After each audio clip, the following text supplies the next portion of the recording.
Αγαπητοί φίλοι, γεια σας. Σε αυτόν το βίντεο θα ήθελα να μιλήσουμε για τα φροντιστήρια. Ένα θέμα που απασχολεί έντονα τους πλήστους γονείς και όλους σχεδόν τους μαθητές. Η χρησιμότητα ή η ζημιά από τα φροντιστήρια εξαρτάται ασφαλώς από τη χρήση τους. Οι γονείς που γράφουν τα παιδιά τους στα φροντιστήρια ασφαλώς αγαπούν τα παιδιά τους και θέλουν να τα βοηθήσουν. Θέλουν να τους προσφέρουν το καλύτερο και είναι έτοιμοι να θυσιάσουν χρήμα και χρόνο και ό,τι άλλο χρειαστεί για το καλύτερο στα παιδιά τους. Όμως, για να μην υπερισχύει η ζημιά, γιατί ουδέν καλόν αμυγές κακού, άρα όλα εξαρτώνται από τη χρήση που κάνουμε. Άρα, πριν αποφασίσουμε να γράψουμε το παιδί μας στα φροντιστήρια ή σε πόσα φροντιστήρια θα το γράψουμε, θα πρέπει να λάβουμε υπόψη μας μερικούς παράγοντες.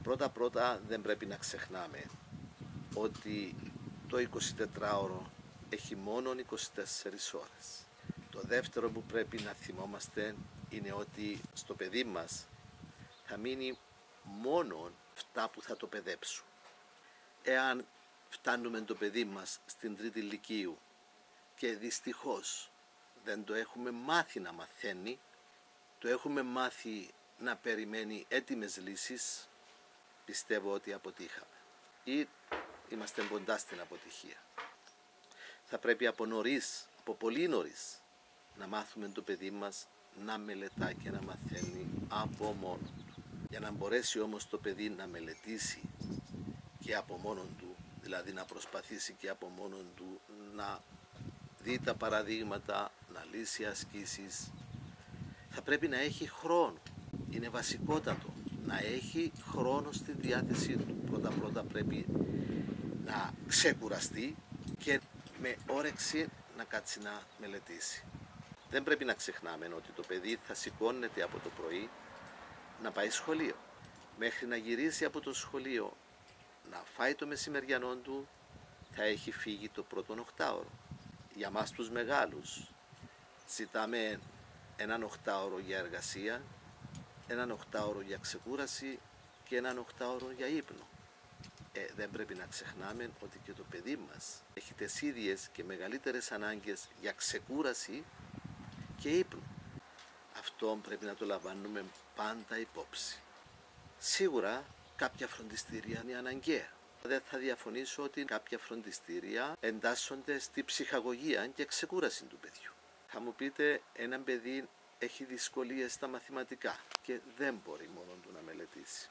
Το καλύτερο θα ήταν στην αρχή να βρεθεί κάποιος, αν δεν μπορεί ο γονιός, να βρεθεί κάποιος που θα μπορεί να το μάθει να μελετά μαθηματικά και στη συνέχεια, αφού προσπαθήσει μόνον του να λύσει τις ασκήσεις, εκεί και όπου δυσκολευτεί να έχει τη δυνατότητα κάποια ώρα να παίρνει βοήθεια από κάποιον που μπορεί να το βοηθήσει.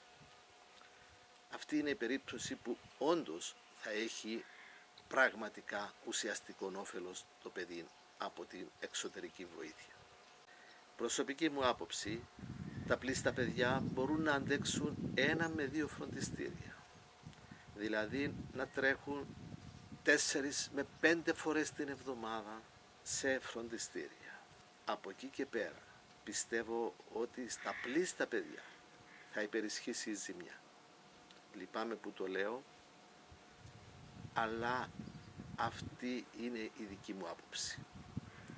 Δεν είναι τυχαία άποψη φυσικά, είναι άποψη μετά από μελέτη και μετά από παρατήρηση με κάποια παιδιά. Έχω δει και την περίπτωση των παιδιών. Οπότε, να σκέφτεστε ότι το παιδί ξυπνάει από το πρωί μέχρι να φάει γίνεται η ώρα 2-2:30. Αμέσως μετά το φαγητό χρειάζεται έναν υπνάκο. Να κλείσουν οι κάμερες, να κλείσουν τα μικρόφωνα, να βρει ησυχία ο εγκέφαλος, να συγυρίσει όλα αυτά που μάζεψε στο πρωινό σχολείο. Εάν μετά το μεσημεριανό φαγητό στέλνουμε το παιδί μας στο φροντιστήριο, είναι σπατάλη χρόνου, χρήματος και δυνάμεων. Θα πρέπει λοιπόν το παιδί μας να πάρει τον υπνάκο του. Το πιο ωραίο θα ήταν μετά τον υπνάκο, αφού συνέρθει, να κάτσει να κάνει τα μαθήματά του. Να κάτσει να μελετήσει, να λύσει τις ασκήσεις του. Όπου δυσκολευτεί, να κρατήσει σημειώσεις και να αποταθεί με κάποιον τρόπο να βρει βοήθεια. Είτε συζητώντας τις δυσκολίες του με κάποιον καλό συμμαθητή του, είτε με κάποιον μεγαλύτερο του περιβάλλοντος που μπορεί να βοηθήσει, είτε με κάποιον ειδικό που ναι, θα είναι επιπληρωμή να βοηθά το παιδί σε αυτές τις δυσκολίες. Μπορεί να είναι και δύο τα άτομα που όταν τα χρειαζόμαστε να επικαλούμαστε τη βοήθειά τους. Αλλά εάν η ώρα 3 ξεκινάει για το πρώτο φροντιστήριο, από που θα τελειώσει η ώρα 4:30, μέχρι να το φέρουμε σπίτι συνήθως θα γίνει 5 η ώρα. Μέχρι να συνέρθει ξεκινάμε για το δεύτερο. Η ώρα 6 πιθανόν να κάθεται ξανά μαζί με άλλα παιδιά μέχρι τις 7:30. Μέχρι να το φέρουμε σπίτι, γίνει 8 η ώρα, τότε πόσος χρόνος του μένει? Θα πρέπει να διαθέσει χρόνο και για φαγητό. Η τηλεόραση στο σπίτι θα παίζει, θα έχει ανάγκη γι' αυτό να δει μια κομμωδία ενδεχομένως, ή όπως όλα τα παιδιά σήμερα θα θέλει να μπει στον υπολογιστή του, είτε να παίξει ένα παιχνίδι, είτε να επικοινωνήσει με φίλους, φίλες, οπότε δεν μένει χρόνος για μελέτη. Εάν το παιδί προσπαθήσει να κλέψει χρόνο από τον ύπνο του για να μελετήσει, η ζημιά θα είναι διπλή. Γιατί όντας κουρασμένο δεν θα μπορεί να κάνει αποδοτική μελέτη και από την άλλη θα ζημιώνει τον πολύτιμο ύπνο που είναι απαραίτητος για να τον ξεκουράσει και να μπορέσει να πάει το άλλο πρωί στο σχολείο φρέσκος για να καταβάλει δυνάμεις, να κατακτήσει τις νέες γνώσεις. Ξενυχτώντας όμως την προσπάθεια του να μελετήσει,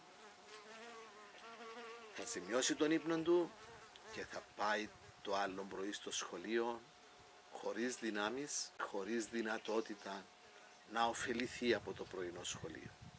Άρα ζημιά πάνω στη ζημιά.